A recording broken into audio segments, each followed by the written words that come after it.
Hi friends, welcome to Nadiya creative. இன்னைக்கு நம்ம பார்க்க போகிறது ஒரு சூப்பரான பஜ்ஜி ஸ்டைலில் ஒரு சைட் டிஷ் தான். எப்படி செய்யறதுன்னு வாங்க பார்க்கலாம். அதுக்கு நான் கடலை மாவு அரிசியும் சேர்த்து எப்போவுமே அரைச்சி வச்சுப்பேன். நல்லா காய வச்சு ஒரு அலசிட்டு நல்லா வெயிலில் காய வச்சுட்டு மொறுன்னு காஞ்ச பிறகு மிஷினில் கொடுத்து நைஸாக அரைச்சி ஜெலிச்சு வச்சுப்பேன். இந்த அளவுக்கு நல்லா கிறிஸ்பியாக நல்லா வரும் பஜ்ஜி, அப்புறம் பகோடா இதெல்லாம். அதுக்காக நான் இப்போ இந்த அளவுக்கு மாவு எடுத்துக்கிட்டேன். நல்லாயிருக்கும். இதை செஞ்சு பாருங்கள், கண்டிப்பாக விடவே மாட்டீங்க.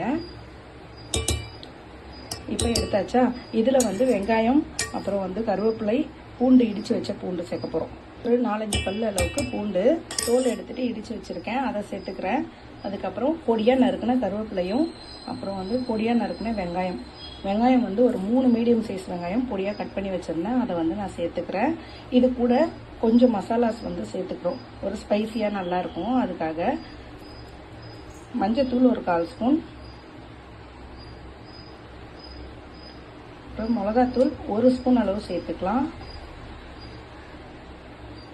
அதுக்கப்புறம் சால்ட், உப்பு, இதுக்கு தேவையான அளவு சால்ட், உப்பு ஒரு 1/2 ஸ்பூன்லேருந்து 3/4 ஸ்பூன் வரைக்கும் சேர்த்துக்கலாம். சேர்த்துட்டு இது எல்லாத்தையுமே நல்லா கலந்து கொடுத்துட்டு தண்ணி ஊற்றி நல்லா கரைச்சிக்க போகிறோம். திக்கான பேஸ்ட்டாக கரைச்சிக்கணும். இது ரொம்ப தண்ணியாக ஆக்கிடக்கூடாது. திக்கான பேஸ்ட்டாக கட்டி இல்லாமல் நல்லா கரைச்சிட்டு எப்படி இருக்குன்னு வாங்க பார்க்கலாம். பேஸ்ட்டாக கரைச்சாச்சு. இது ஆப்ஷனல் தான், உங்களுக்கு விருப்பப்பட்டால் சேர்த்துக்குங்க. ஒரு 1/4 ஸ்பூன் அளவுக்கு ஆப்பசோடா மாவு, நல்லா உப்பி லஃபியாக கிடைக்கும். இது கார அப்பம்னு சொல்லலாம். பஜ்ஜி ஸ்டைலில் இது செய்யக்கூடிய ஒரு கார அப்பம். இது எண்ணெய் சட்டி வச்சு நல்லா காயட்டோன்னே இது ஒவ்வொரு குழிக்கரண்டியாக ஊற்றி நம்ம வறுத்து எடுக்க போகிறோம். இப்போ இந்த மாவு ரெடி ஆயிடுச்சு. ஒரு கடாயில் எண்ணெய் ஊற்றி நம்ம அடுப்பில் வச்சுருக்கோம். நல்லா எண்ணெய் சட்டி காஞ்சி இருக்கணும். கொஞ்சம் பாதி வேக்காட்டில் ஊற்றுனீங்கன்னா அடியில் போய் ஒட்டிடும். அதுக்காக நல்லா காஞ்ச பிறகு டக்குன்னு இதை எடுத்து ஊற்ற போகிறோம். இப்போ ஊற்றிடலாம். இப்போ அதை திருப்பி போட்டு இந்த அளவுக்கு நல்லா செவக்க வச்சு ஒன்று ஒன்றா போட்டு எடுத்துட்டிங்கன்னா, அகலமான சட்டி வச்சிங்கன்னா 2-3 கூட போட்டு எடுக்கலாம். நான் சின்ன சட்டி வச்சுருக்கிறதுனால ஒன்று ஒன்றா போட்டு எண்ணெயை எடுத்துக்கலாம்.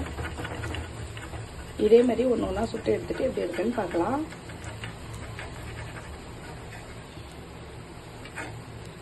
இப்போ இதை ஊத்துறேன் பாருங்க.